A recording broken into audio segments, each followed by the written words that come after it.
All right, so remember last week how we learned about the Blessed Trinity? We learned about God the Father and God the Son and God the Holy Spirit. Well, today we're going to talk about the second person of the Blessed Trinity, God the Son. So God the Son is Jesus, right?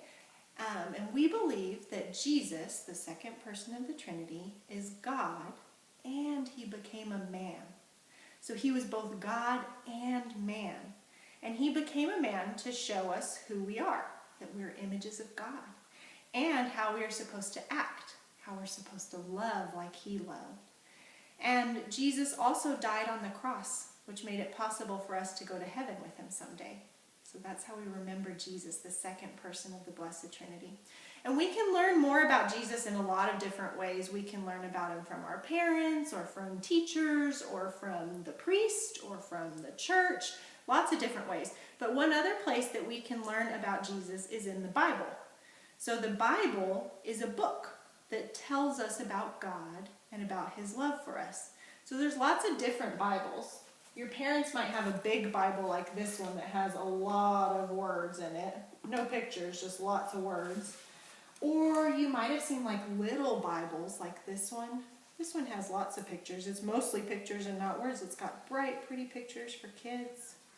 And then you guys have a new Bible that we gave you, this one, called the Great Adventure Bible. Okay, and so this Bible too, it has all kinds of stories about God, and you can use it to learn more about Jesus, the second person of the Trinity. So in every Bible, there are two main parts to the Bible. There's the Old Testament and the New Testament.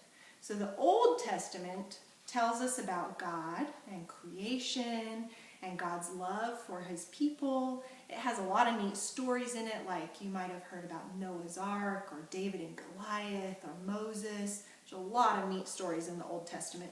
And it also tells us about someone who God would send to us, and that someone is Jesus. So it doesn't really mention Jesus' name in the Old Testament, but it keeps telling us that somebody's coming to save us. And then in the New Testament, the other part of the Bible, that's the second part of the Bible, we can read about Jesus because he finally comes. And we can read about his life and about his death and about all the things he did to show us his love. And it also teaches us about the beginning of the church in the New Testament. So when you go to Mass, you'll hear parts of the Old Testament and the New Testament every single time. When you come to Mass, you'll hear the Bible read every single time. And all the stories from the Old Testament and the New Testament, they all point us toward Jesus and his love for us.